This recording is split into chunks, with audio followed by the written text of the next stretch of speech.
একটা গোষ্ঠী যারা এমনকি সরকারের উপরেও ভর করছেন, তারা নানা ধরনের তৎপরতা চালিয়ে যাচ্ছেন যাতে করে কোনো না কোনো প্রক্রিয়ায় এই সংস্কার নির্বাচন বাধাগ্রস্ত হয়। গণতান্ত্রিক ব্যবস্থা কায়েম করতে হলে গণতান্ত্রিক শক্তি দরকার। নিজস্ব ধর্মীয় বয়ান দিয়ে ধর্মের নামে কোনো ফ্যাসিবাদ আমরা কায়েম হতে দেখতে চাই না। সংস্কার এবং নির্বাচন এখন অঙ্গাঙ্গিভাবে যুক্ত হয়ে পড়েছে। আজকে নির্বাচন বানচালের যদি কেউ তৎপরতা করে, তার মানে হচ্ছে তারা সংস্কারকে পিছিয়ে দিতে চাইছে। আজকে নির্বাচন বানচালের যদি কেউ তৎপরতা করে, তার মানে হচ্ছে তারা বাংলাদেশের গণতান্ত্রিক উত্তরণটাকে পিছিয়ে দিতে চাইছে। তার মানে এই মুহূর্তে বাংলাদেশের যে প্রধান জাতীয় স্বার্থ, তার বিরুদ্ধে তারা দাঁড়িয়ে যাচ্ছে। পুরো বিষয়ের দিকে আমরা যদি খেয়াল রাখি, তাহলে আমাদের নির্বাচনটা সামগ্রিক রাজনৈতিক, অর্থনৈতিক, সামাজিক, সাংস্কৃতিক একটা গণতান্ত্রিক যাত্রার জন্য এখন অপরিহার্য হয়ে দাঁড়িয়েছে। তাহলে কারা নির্বাচন বানচাল করতে চায়? যারা জাতীয় স্বার্থ, দেশের স্বার্থ, দেশের এমনকি অস্তিত্বের বিরুদ্ধে গিয়ে নিজেদের সংকীর্ণ দলীয় স্বার্থ অথবা গোষ্ঠী স্বার্থ কায়েম করতে চাচ্ছে। যে ধরনের কায়েমি স্বার্থ তারা ফ্যাসিবাদের মধ্য দিয়ে জারি রেখেছিল, সেটার স্বার্থে এখনো তারা নির্বাচন বানচাল করতে চাচ্ছে, অভ্যুত্থানকে কালিমা লিপ্ত করতে চাইছে। কোন কোন দল প্রকাশ্যে ঘোষণা দিচ্ছেন নির্বাচন পিছিয়ে গেলে অসুবিধা নেই। এর মধ্য দিয়ে আসলে তারা কাদের স্বার্থ রক্ষা করছেন?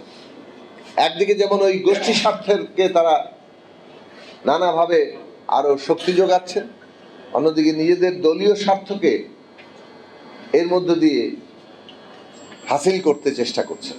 আমরা নানাভাবে শুনতে পাই যে একটা গোষ্ঠী যারা এমনকি সরকারের উপরেও ভর করছেন, তারা নানা ধরনের তৎপরতা চালিয়ে যাচ্ছেন যাতে করে কোনো না কোনো প্রক্রিয়ায় এই সংস্কার নির্বাচন বাধাগ্রস্ত হয়।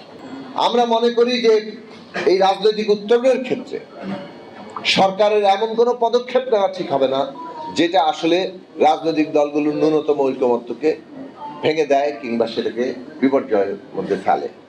গণতান্ত্রিক ব্যবস্থা কায়েম করতে হলে গণতান্ত্রিক শক্তি দরকার। যে বাঙালি জাতীয়তাবাদের নাম করে, বাঙালি সংস্কৃতির নাম করে, ধর্মনিরপেক্ষতার নাম করে, মুক্তিযুদ্ধের চেতনার নাম করে তারা বাংলাদেশে একটা ফ্যাসিবাদ কায়েম করেছে।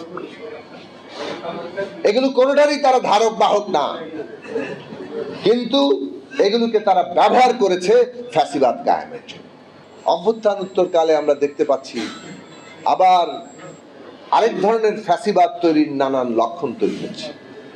এই যে বাঙালি জাতীয়তাবাদের নামে যে ফ্যাসিবাদ কায়েম হয়েছিল, আজকে তার প্রতিক্রিয়ায়